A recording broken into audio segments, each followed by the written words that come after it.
Welcome to Wildlife Outdoors with your host, Russell and Jose.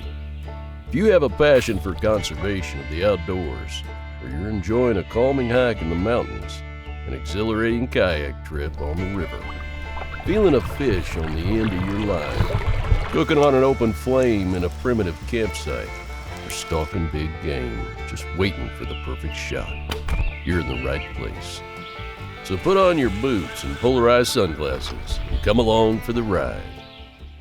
Welcome back to another episode of Wildlife Outdoors. We got another exciting one for you today. So as many of y'all know, we had an event or a benefit this past weekend for the Hill Country Flood Relief. And so today we're going to do an episode kind of recapping that. So today, of course, as always, we got my co-host, Jose. We got Grant Powell and Russell Husted with us. And they helped us organize. They're part of the team that helped us organize this event. There was a few others that weren't able to make it onto the episode. So welcome back. And how are y'all doing, man? What did y'all think about the event in the short amount of time that we took to figure it all out? Wow. Who wants to go first? Yeah. All I can say is, wow. I kind of joined in after it was already started, and the main group of five had already got a good start, but it's truly a power of one, when you get a group together and they all work together and work as a team and have the same goal. It's amazing what you can accomplish. And it was great to be a part of. And, for me, it just kind of filled a void for when I was at the outdoor camps and worked with those little girls this summer, and that's why I wanted to join in with the group, is just because I felt like I needed to do something, and I was so glad to be part of it. And you guys were awesome. We worked great together, and good things happen, man, when you do that. So, absolutely. So Jose and Grant, I think were like the ones that first started talking about doing something. Is that correct? I think so. Yeah. I think so. So how did that roll into, because I know originally it was an idea, and I know Jose and I had talked about, man, maybe we could like tie some flies and, sell some fly boxes or something, raffle some fly boxes, something just real small, but something to help. And then next thing I know, he's talking to you, Grant. And then I guess y'all brought Calvin in from Middleton Brewing, and I wasn't a part of all of that at the origin of it. So how did it start rolling into becoming an event rather than just online raffling some flies and stuff like that? Jose, I'll let you take that. Before I guess I get into that, kind of like what Russell, Mr. Husted had mentioned, there's a team of five of us before he joined, and two folks aren't here to make it. Chris Koleski, also known as Stitch Fish and Flies on Instagram, and Calvin. Actually, I don't know his last name. Is it Kuba? Kuba? Okay, Calvin Kuba, owner of Middleton and Middleton Brewing, which is a fantastic place. And they were actually the kind folks that offered to host this awesome event. And so I think how it kind of happened, I actually came across a post by Chris Fleury, who not only showed up to the event, but he made a donation to the event as well. I saw that he had posted something about him trying to like tie some flies and put some stuff together to, do a raffle or something. He didn't know it sounded a raffle or auction or something, to help to raise some money to help some folks and things. I was like, oh man, that's really cool, dude. So I reached out to him and I offered to, throw in some flies and he accepted that. And so we got to talking about stuff and, he was trying to do some other things. And I was like, oh man, that's really cool. And so it kind of got me thinking. I was like, dude, they have fly tying nights down at Middleton. I know Grant and Chris, they work with Calvin to kind of organize that stuff. I was like, I wonder if they might be interested in like having a fly tying night where we can maybe spend an evening just tying flies all night, just, hanging out, drinking some beer and tying flies, and eventually build a box that we could also raffle and, maybe raise a little bit of money that way. So I reached out to Grant about it. And it sounded like he really liked the idea, and he reached out to Chris and Calvin, got their opinions on it, and then he created this group chat with us, and we started like planning on it, and it started really small. Like that was the original idea. Like let's just start fly time night, and then one of the guys was like, well, instead of having like a fly time night, what if we have like a, just like a day of it, I guess, for, like a tire circle, if you will. And we just all kind of like get a bunch of people tying flies that we can, tie like a bunch that we could donate. And then someone else was like, well, if we're gonna do that, like maybe we can maybe find some people to donate some stuff, and we can maybe have like add that to the pot. And then just kind of started snowballing into this much larger thing, and it kind of evolved into what it came to be. But at least for my in my opinion, at least for me, I did not like what we were able to do in such a short amount of time eclipsed anything I think I could have ever fathomed that we would be able to do, especially in that time frame. But it was just like a snowball effect. And then um we started like and then Russell was eventually added to the group chat as well. He wanted to help out. So it was all of us planning, and then we started posting some stuff. And I guess that's when Mr. Husted kind of found out about it and offered to help out too, which was incredible because I can't speak for Russell and Grant and the others, but for me, I've never really done anything like this. Had no idea what I was doing, and so to have somebody who has a lot of experience doing these things, it made it just like it was an immense help.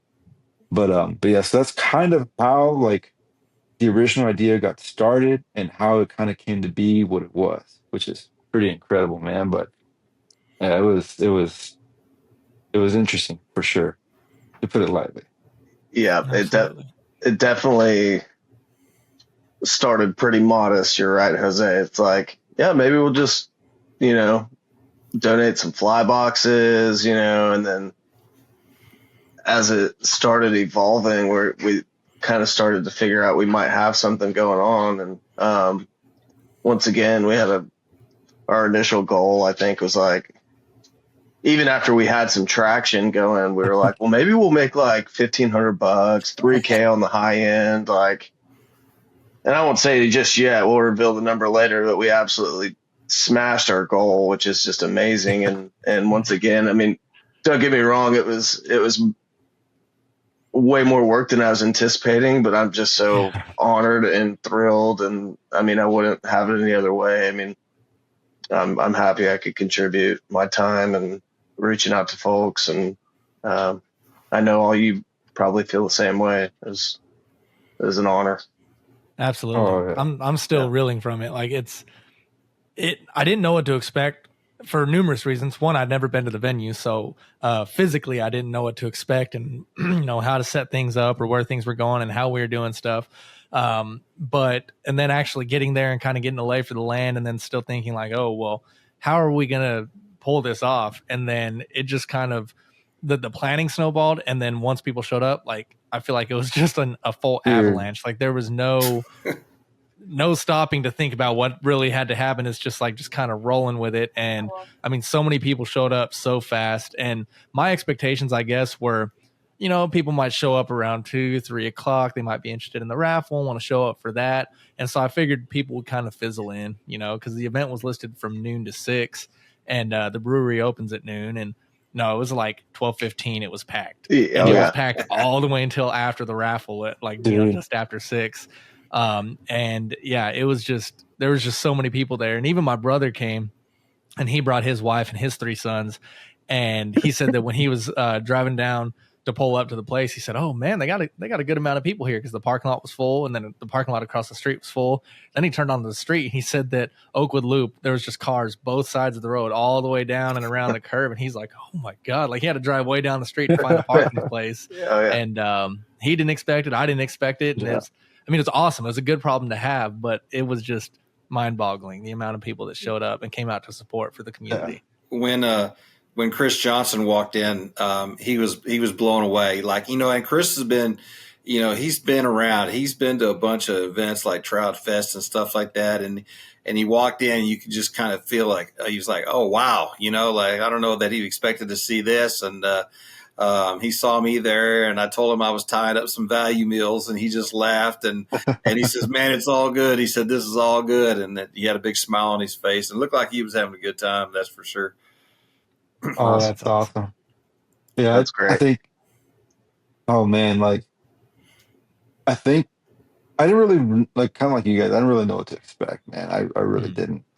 And Middleton, it's an awesome place, but it's kind of like you kind of have to know about it to be there. It seems like it's not really like in San Marcos or in Wimberley. it's kind of off the beaten path a little bit for sure. Yeah, and but I mean, it's a cool spot. I think that's Oh, one of the things that makes it cool. It's like that's yeah, kind of like out there. It's like a hidden gem.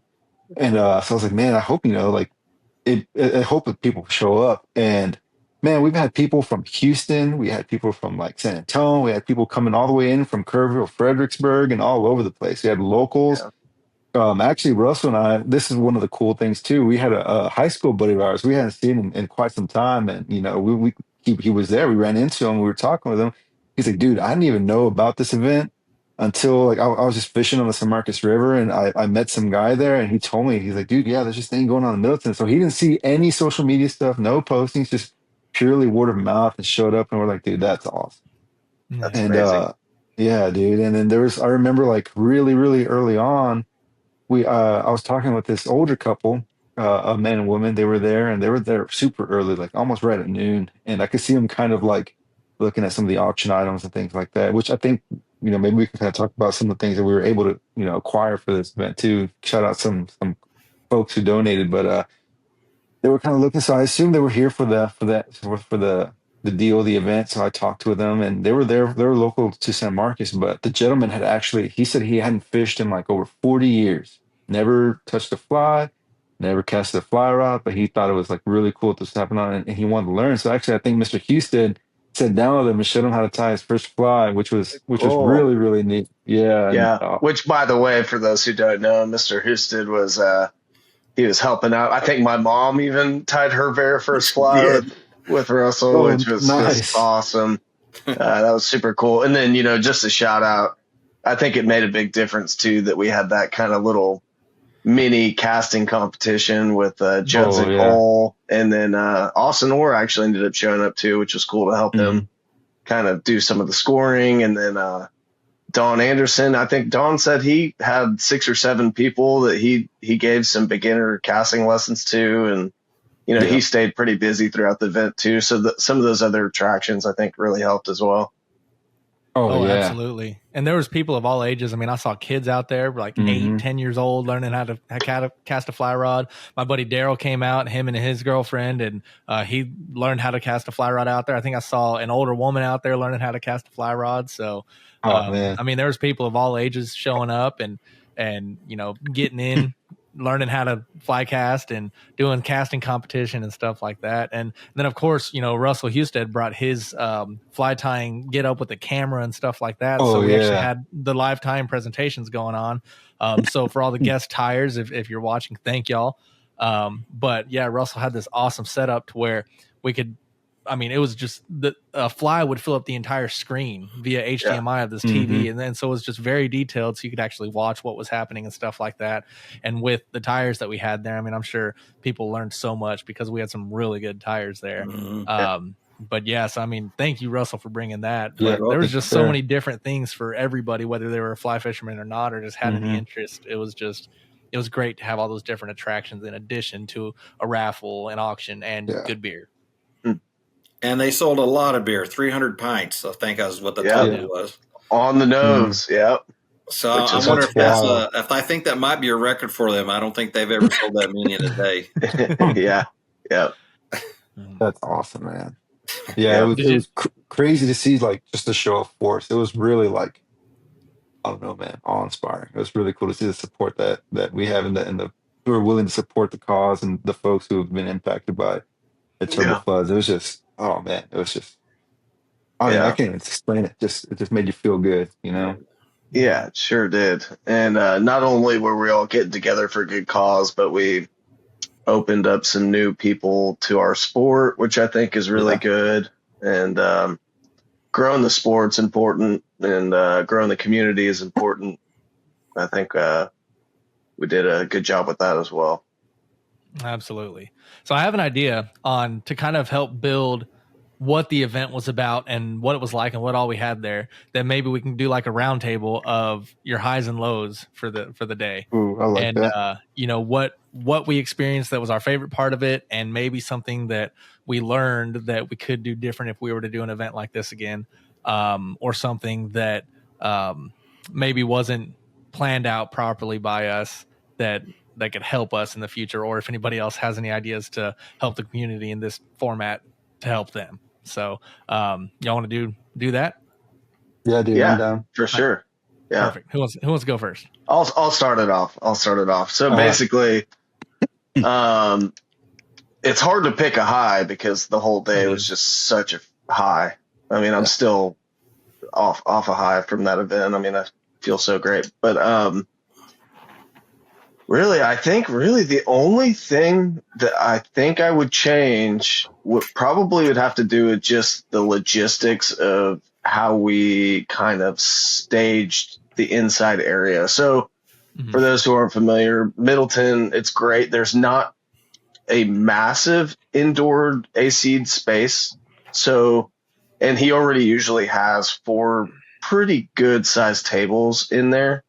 What I think we maybe should have done was taken 1 or 2 of those tables out and created a little bit more space because it felt a little claustrophobic, which once again is a good problem to have. That means that you've got a ton of people there.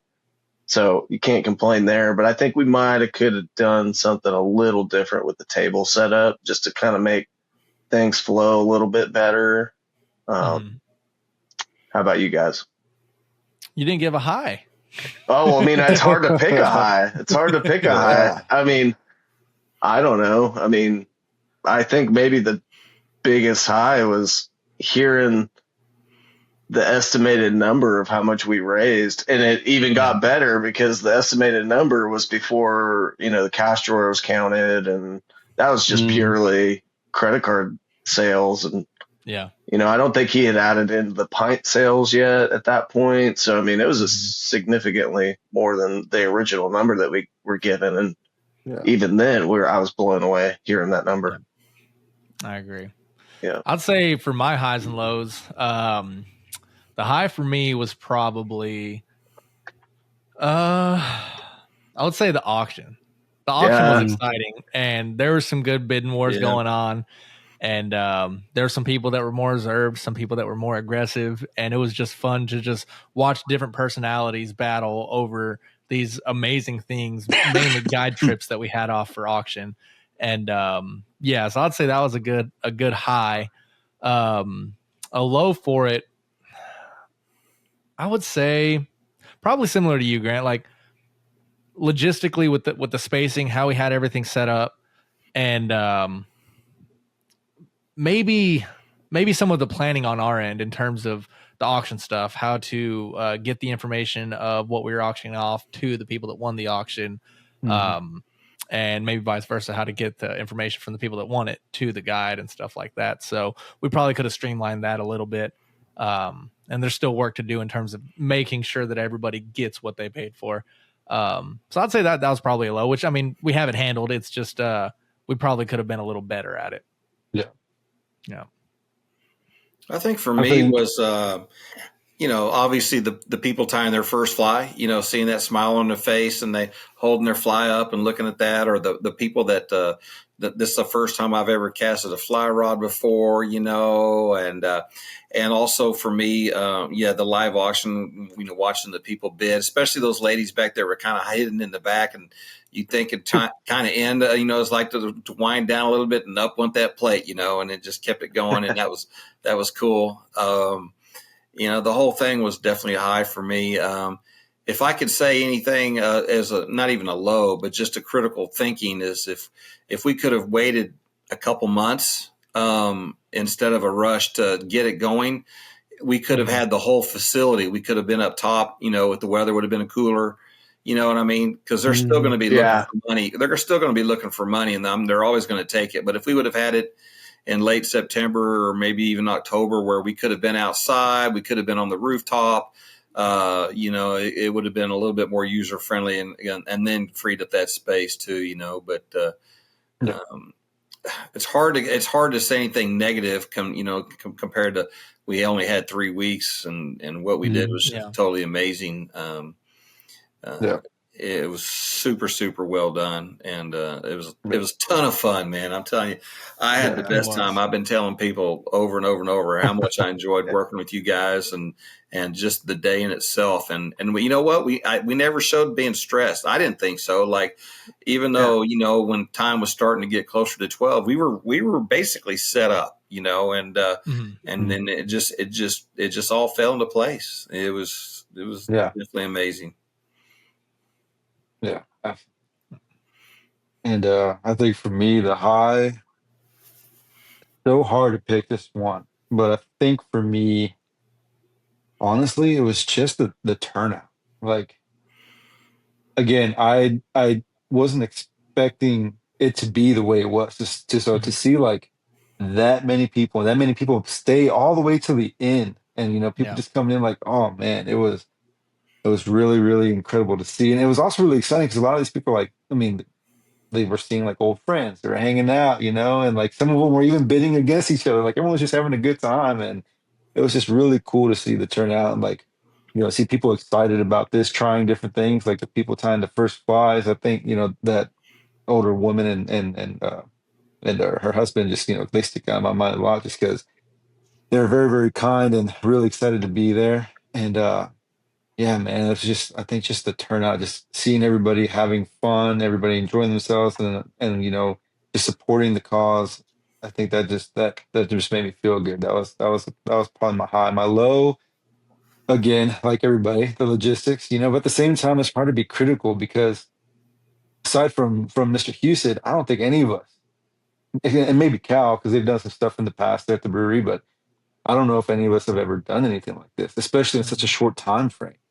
So I think so I think there's a little bit of grace to be given for with that in mind, that just how much had to be done in such a short amount of time. So I'm impressed more than anything probably, but nothing's perfect. Like everything you guys mentioned, I would agree with, and then also maybe having the PA system a little louder.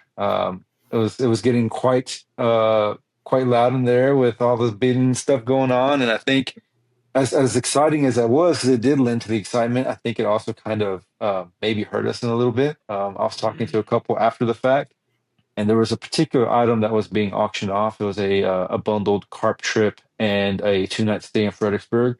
They didn't hear that there was a 2-night stay in Fredericksburg involved with that particular item, and they're like, "Dude, if we would have known, we would have bid up to $1,000 on that one."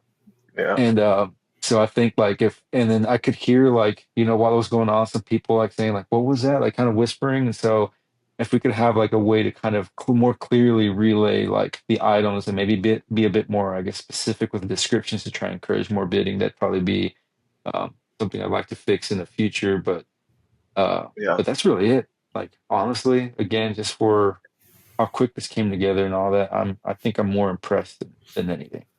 Yeah. I was approached afterwards by so many people that said, how can I get involved with whatever's going on here? Like, and Jose and Grant and I were talking about, maybe bringing a fly fishing club back to the area. And then people were asking me about that, or, how could I join FFI? How can I get involved? I had a great conversation with a young lady that wanted to be on the Texas Council board. So, I mean, it was just like, Wow.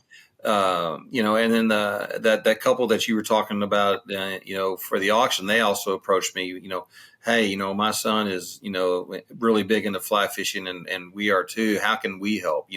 And that was just like, I was trying to get out of there because I needed to drive back to Fort Worth, but all these people were wanting to talk about, how can I do this? And that was really cool to see too, It really moved a lot of people, and we may be critical about the logistics and stuff like that, but I guarantee if you asked 95% of those people, they would all say it was phenomenal. I mean, that was the thing that was important, and I bet there's people still talking about what the day was like and how much fun they had. So that was really cool. Oh, I know. I'm still talking about how the day was like and how much fun I had. And the weather held off just in time. Right before the raffle and auction, the rain started coming in. We opened the doors, got a breeze. It was like perfect timing, so it wasn't too hot and muggy with everybody piled in for the auction and raffle. And it was just perfect timing. That was pretty funny. I went out to go kind of tell the casting competition to wrap it up. I told Austin, I said, "Hey, I think this should be your last group." And he pointed up at the clouds. He said, I think it'll be the last group. That rain was coming in. Yeah. Dang, You know, man. it was nice for sure. So, And you know, I got to did any of see y'all have any funny stories of anything that happened there? Oh man. well, you know, I think we were thinking of the same one, Russell. the morning of, I was actually anticipating just to relax, you know, and then the Austin Fly Fishers president said, "Hey, do you know we're having an event in Martindale?" And I said, "Well, no, I didn't." And so I said I had a couple hours to kill, so I went fishing that morning and caught a bass and got to see Austin give some awesome casting instruction. And man, it just took a load off my mind to know that I could actually sneak that in before a big event. But I felt real confident about what we were going to do. You know, I really did. I Mm-hmm. all the planning that we did, and so I actually kind of let loose and just went out and caught a fish, and then came out to enjoy the morning. So, and the whole day was just incredible. But That's awesome. yeah, it was fun. Yeah. So I know Jose and I have a funny story. So the way that it was set up was there was the casting lessons for free, and there was a casting competition out further back, and it was $5 to join. You could join as many times as you wanted, and that the casting competition was an obstacle course. And so there was 3 different obstacles, and you got scored on which loop you made it in and whatever else the case may have been. And for each $5 ticket, we ended up doing a raffle at the end of. So one person got drawn from those tickets to win a prize. And then the winner of like who got the highest score for the casting competition won a rod of choice certificate from TFO. And so I guess we had gotten a late donation. It was like a fly line and some hats and stuff. It was a donation from Green, if I'm not mistaken, right, Grant? And Yeah, the fly Cortland line, and then all of the flies that were being tied throughout the tying demos, I set a box aside, and so we that was part of the raffle winner as well for the casting competition. And so I guess Jose and Grant had talked about the donation from Green Outfitters, and I knew about the fly box. So casting competition ends, and that was the first raffle they did. And so they go and they take the jug that had all the tickets in it from the casting competition. They drew the winner. The winner happened to be me. And I didn't know about the donation from Green Outfitters. And so I got the fly box. I was like, sweet, that's awesome. You know, we continued the raffle, continued the auction. And then Jose comes up to me, and then I believe Grant was there, and Chris Koleski was there. And we're talking about, like, what are we going to do with this stuff? We didn't get the information of the person that won the raffle for the flies. And this is additional stuff that was supposed to go with it. We didn't give it to them. And so me and Jose are brainstorming, and we're like, yeah, I don't know. I don't remember who won it. And so we're like, well, maybe we can like do an Instagram raffle or something and still give it to somebody. And we don't, we don't know who won it. So we'll just give it to somebody else. And then Jose's like, well, but what if the person that won it sees it on Instagram and then, they want their stuff? I was like, well, then we'll just give it to them because, we didn't know. And we left it at that. So we're like, all right, cool. That's the plan. We're just going to raffle it on Instagram. So then I put the stuff down with my camera box, put it in the corner, and I'm out hanging out with one of our buddies that we grew up with. And we're sitting there eating at one of the tables, and I feel the fly box in my back pocket, and I pull it out, and I was like, oh, crap. I'm the one that won that raffle. And I'm looking at the stuff like across the room. And so I was like, I'm going to go tell Jose about it. And so I walked up. I said, Jose, you want to hear something funny? He's like, what's up, bro? I said, remember how we couldn't find the person that won the raffle? We don't know who won it. And he's like, yeah. I said, and I pulled the fly box out of my pocket. I said, I'm the one that won it. He started laughing, and he's like, you want to know something funny? I was like, what? He's like, I saw the fly box sticking out of your pocket. And he's like, yeah, that's a pretty cool fly box. I wonder where you got that from. I noticed nobody came and collected the first flies to go in any donation. Some of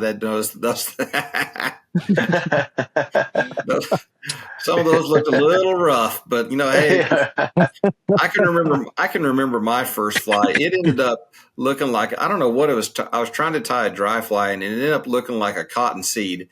And whenever I casted it, it would never actually, it seemed like it would never make it to the water. It just kind of floated around in midair. It was so probably be great for carp. Yeah. Right. I remember my first fly too. So, hey, we all started somewhere. You know what I mean?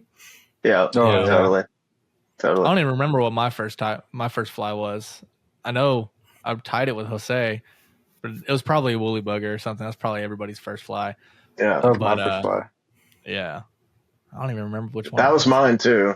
I think it should be everybody's first fly just because you get work on dubbing, palmering, proportions of your marabou. I mean, woolly bugger's got a bunch of great tricks involved in tying those. So a lot of the basics that transport into other forms of tying for sure, and other flies and other patterns. So absolutely. So but yeah, that was my funny story from the event. I got one it's not really related to the event per se, but I had bought, like, while we were setting up, I bought some donuts for the guys, so in case they had any breakfast, whatever. And I think we were just all so busy that just kind of got forgot about. I forgot about them, and I just happened to look over at the bar, and I see the donuts, and it was just afternoon, so technically the event started by now. So I went over there to grab me a donut, and there was a gentleman there, like, sitting down drinking a beer. So I thought I'd strike up a conversation with him. I was like, "Hey, man, I just opened up the box to get me a donut," and I was like, "Hey, man, you here for the event?" He's like, "Nah, dude, I just I'm on my way to work. Thought I'd stop in, grab a beer beforehand, and dude, there's some donuts here, man. They're freaking awesome. Help yourself." And I was like, in my mind, I was like, I brought these donuts. I was like, "Oh yeah, dude, thanks." My donut. Oh, that's funny. I didn't even get one of the donuts. I completely forgot about them until you told me that story when we left. I was like, oh, I didn't even get one of them. Yeah, there's so much going on before that event. I was not thinking about donuts at the moment, but same. And then as we're setting up, I'm like, oh, well, I got to put this on Instagram, on stories and stuff, so people know that it's today, just want to make sure people know about it. And so I was taking videos and pictures of the setup and things that were going on, like, come on out.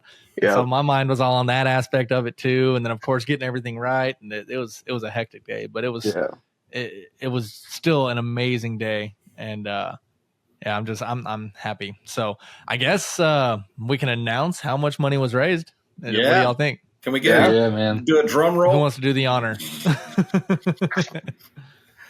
So, after everything was accounted for, and of course, we're not taking any money for operating costs or anything like that.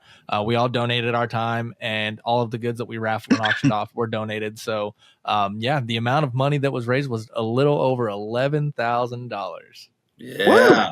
Woo! Which is crazy because the original goal was $1,500, and $11,000 is what we raised. And I mean, I'm just mind blown by that amount. Yeah, dude. Crazy. And I think by a little over 5,400 of that was from the auction alone. So almost half. Yeah. That's crazy. And just to put that in perspective, the only other fundraiser that I've ever helped out with, I mean, we planned for about a year, honestly, pretty close. And we came short of 10K. So, I mean, for a couple weeks, man, that was we knocked it out of the park. Yeah. And that event that you're talking about was a really good time. Oh, and, yeah. I mean, it was great. And it was very well planned. Yeah. And so I was thinking the same thing in comparison of the amount raised by both events. And so I didn't think we were going to get anywhere close to 10,000 after, that event, because that event was amazing. Yeah. Then once I heard how much we raised, I was like, oh my gosh, crazy. Yeah. Which, I mean, that just goes to show you how how the community steps up, because that event was for a good cause, but it wasn't for a single-handed tragedy. So that was for a good organization. This was for a tragedy. And so I think that's probably the big difference is, this is the community felt like they had to step up for an event, which, I mean, it's amazing how many people came together, whether they just be a local or they're close to the event. I mean, there was people there that we were talking to that themselves live over there. They have family members, close friends that live in the area, Hunt, Kerrville, stuff like that over in Kirk County. And so there was a lot of people there that were touched by the event. And I mean, it just speaks volumes about the community, not only the fly fishing community, but the local community of Central Texas, which, I can even say Central Texas. We had people coming in from South Texas and, Southeast Texas, North Texas. So just Texas in general came together, stepped up in a big way and helped us help the community. Yeah, it was incredible, man. Yeah. I mean, it was for sure. I can't say enough about the community and just how amazing the event was and the amount of good that hopefully we'll be able to do with it. And that's all thanks to everybody who showed up and all the awesome people and company who are willing to donate their time and products for us to be able to raise this money. And it's just a very humbling experience. yeah, just, thank you guys for everything. We're going to send out some follow up, Facebook posts and stuff like that. We can list all our donors. We can list, the money we raised. And so this isn't over. Just because we're doing the podcast doesn't mean it's over yet. We're going to be talking about this for a while, and giving thanks to all the volunteers and thanks to the donations that were given to us. So we can post all that on social media and various sites that we have. So, and then we'll send thank you letters out to the people that donated as well. That's always a fitting end to things like this, just absolutely. Yeah. Sincere thank you, Definitely. Yeah. So, but other than that, I mean, for those of y'all that are listening, like if y'all weren't there, there's still ways to help. We're going to continue the work, as Russell said. And I do have a video coming. I'm not sure how long it's going to take me to piece together clips from the event. I do plan on making a longer form video and just kind of showcasing what we did, kind of telling the story of the event, telling the story of the people that live out in the hill country. I'm going to do some research on some of the history and try to make a real, video that's going to give a lot more information. And I do plan on using that to showcase some other organizations out there that are doing great in the community. And so if anybody, unfortunately wasn't able to make it out to the event, we're still going to have things going on in other ways that you can help out in the community and donate and stuff like that as well. It's awesome. So, yeah. But other than that, do any of y'all have anything else you want to add before we close this episode out? Thank you all so much for everybody who supported and came and donated, and we cannot thank everybody enough. It was amazing. Yeah, absolutely. Yeah, thank everybody, and for those of y'all watching to the end, we'll catch y'all next time. This has been Wildlife Outdoors. Thanks for listening. Follow us on Facebook at Wildlife Outdoors and on Instagram at wild.life.outdoors. Let's go live life on the wild side.